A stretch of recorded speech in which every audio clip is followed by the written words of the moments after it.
స్వార్థ రాజకీయాల నడుము నలిగిన ఆంధ్రప్రదేశ్ రాష్ట్రం జూన్ 2, 2014 రాష్ట్ర విభజన అనంతరం నభ్యాంధ్రగా రూపుదిద్దుకుంది. రాజధాని లేని రాష్ట్రంగా 16,000 కోట్ల లోటు బడ్జెట్తో అప్పులు తప్ప ఆదాయం లేని అగమ్యగోచర స్థితిలో ఉన్న ఆంధ్రప్రదేశ్కు జూన్ 8, 2014 నారా చంద్రబాబు నాయుడు గారు తొలి ముఖ్యమంత్రిగా ప్రమాణ స్వీకారం చేశారు. నారా చంద్రబాబు నాయుడు అనే నేను 10 ఏళ్లు ఉమ్మడి రాజధానిగా హైదరాబాద్ను వినియోగించుకునే అవకాశం ఉన్నప్పటికీ అప్పటి రాజకీయ పరిస్థితుల దృష్ట్యా ఆంధ్రప్రదేశ్లో రాజధానిని ఏర్పాటు చేసుకోవాల్సిన ఆవశ్యకత ఏర్పడింది. ఆ సమయంలోనే అమరావతి పేరు పరిశీలనకు వచ్చింది. రాజధానిగా అమరావతి నిర్ణయాన్ని సమర్థిస్తూ నాడు ప్రతిపక్ష నేతగా ఉన్న జగన్మోహన్ రెడ్డి కూడా తన పూర్తి మద్దతును తెలియజేశారు. అధ్యక్ష, విజయవాడలో క్యాపిటల్ సిటీని పెట్టడం మనస్ఫూర్తిగా మేము ఆహ్వానిస్తున్నాం. అందరి ఆమోదం మేరకు ప్రజా రాజధానిగా అమరావతి ప్రాంతాన్ని నిర్ణయించారు. చంద్రబాబుపై నమ్మకంతో ప్రపంచంలో ఎక్కడా లేని విధంగా 34,400 ఎకరాలను అమరావతి రైతులు స్వచ్ఛందంగా ముందుకొచ్చి ప్రభుత్వానికి ఇచ్చారు. జనాన్ని అందరినీ కూడా మీరు ఏ విధంగా డెవలప్మెంట్ అవుతారని చెప్పి జనాన్ని కూడా అర్థమయ్యేటట్టు చెప్పి ఆనాడు భూములు తీసుకున్నాడు. అభివృద్ధి చేతగా అని చెప్పి ఇష్టం లేని వాళ్ళు ఏమని మాట్లాడేవాళ్ళు దౌర్జన్యంగా తీసుకున్నాడు. ఒక్కళ్ళ దగ్గర కూడా దౌర్జన్యంగా ఎవరి దగ్గర లాక్కోలే. సింగపూర్ తో ఎంఓయూ కుదుర్చుకొని మొదట సిఆర్డీఏ మాస్టర్ ప్లాన్, రాజధాని మాస్టర్ ప్లాన్, నవనగరాలకు రూపకల్పన చేశారు. 2015 అక్టోబర్ 22న ప్రధాని నరేంద్ర మోదీ చేతుల మీదుగా అమరావతి నిర్మాణానికి శంకుస్థాపన జరిగింది. ప్రధాని మోదీ గారు పార్లమెంటు మట్టిని, యమునా నది నీటిని తీసుకొచ్చి రాజధాని శంకుస్థాపనలో నిక్షిప్తం చేశారు. అలాగే రాష్ట్రంలో ప్రతి గ్రామం నుండి, దేశంలో అన్ని పవిత్రమైన ప్రదేశాల నుండి నీరు, మట్టిని తీసుకొచ్చి శంకుస్థాపన ప్రాంతంలో కలిపారు. తొలుత తాత్కాలిక సచివాలయం, అసెంబ్లీ పనులను శరవేగంగా పూర్తి చేశారు. 2017 నుంచే వాటిని వినియోగంలోకి తీసుకొచ్చారు.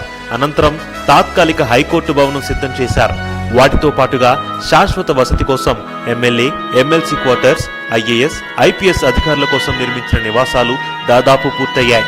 సీడ్ యాక్సెస్ రోడ్డు, కీలకమైన సెక్రటేరియట్ టవర్స్ నిర్మాణ పనులు కూడా మొదలయ్యాయి. 2019 సార్వత్రిక ఎన్నికల్లో తెలుగుదేశం ప్రభుత్వం అధికారం కోల్పోవడంతో అమరావతి నిర్మాణ పనులు అర్ధాంతరంగా నిలిచిపోయాయి. ముఖ్యమంత్రిగా అధికారం చేపట్టిన జగన్మోహన్ రెడ్డి ప్రజావేదిక కూల్చివేతతో తన విధ్వంసాన్ని మొదలుపెట్టాడు. రాష్ట్ర భవిష్యత్తును గాలికి వదిలేసి నియంత మాదిరిగా నిర్ణయాలు తీసుకున్నాడు.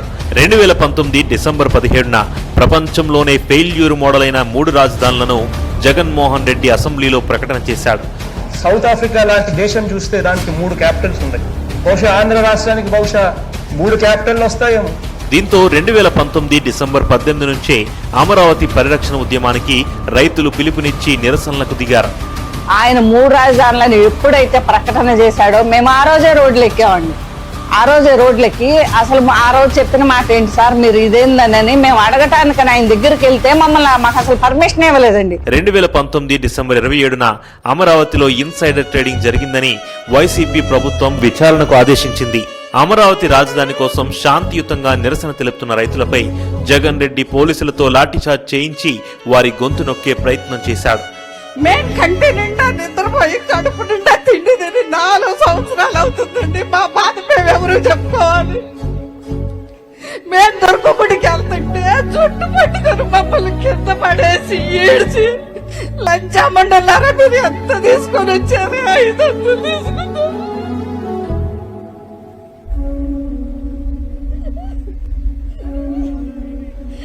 రూపాయలు తీసుకొని వచ్చారని అడిగానండి.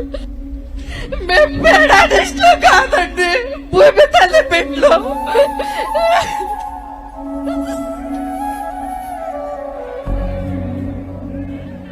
మేము రాష్ట్రానికి భూములు ఇచ్చాకేనండి.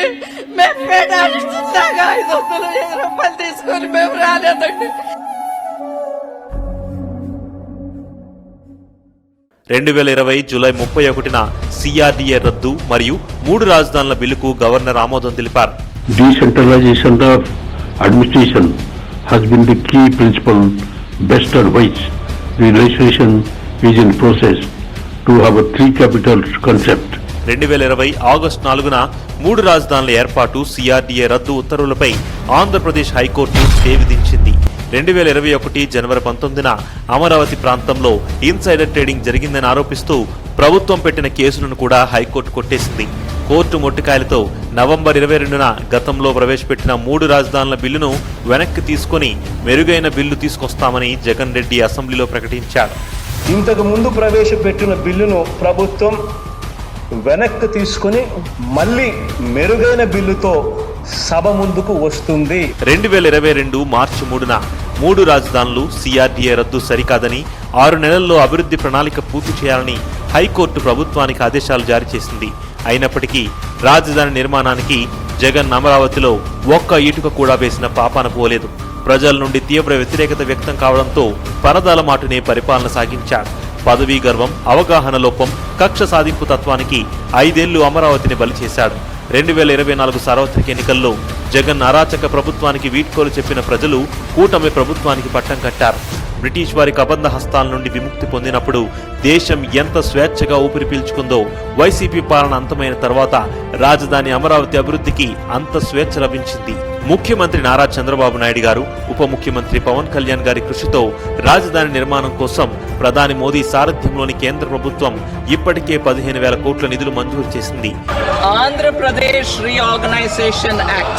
Our government has made concerted efforts to fulfill the commitments in Andhra Pradesh Reorganization Act. Recognizing the state's need for a capital, we will facilitate special financial support. 15,000 crore rupees will be arranged. 2,245 కోట్లతో Amaravati railway లైన్ను ప్రకటించారు. అమరావతి హైదరాబాద్ మధ్య greenfield express highway నిర్మాణానికి కేంద్ర హోంశాఖ పచ్చజెండా ఊపింది. రాష్ట్రంలో మరో పెట్రోలియం రిఫైనరీ ఏర్పాటుపైన అధ్యయనం చేసేలా నిర్ణయం తీసుకుంది. అలాగే అమరావతిలో 500 పడకల ఈఎస్ఐ ఆసుపత్రి, సూపర్ స్పెషాలిటీ మెడికల్ కాలేజీ ఏర్పాటుకు కేంద్రం అనుమతి ఇచ్చింది. 189 కిలోమీటర్ల పొడవైన అమరావతి ఔటర్ రింగ్ రోడ్డు, 59 కిలోమీటర్ల పొడవైన తూర్పు బైపాస్ రోడ్డు నిర్మాణ పనులు త్వరలోనే కార్యరూపం దాల్చనున్నాయి. మే 2, 2025న ప్రధాని నరేంద్ర మోదీ గారు అమరావతి పునఃప్రారంభ కార్యక్రమంలో పాల్గొని పనులను ప్రారంభించనున్నారు. కూటమి ప్రభుత్వంలో అమరావతి నిర్మాణం దేశానికే తలమానికంగా జరగనుంది. గత పాలకులు బూడిద చేసిన ప్రాంతం నుండే బంగారు భవిష్యత్తుకు నాంది పడనుంది.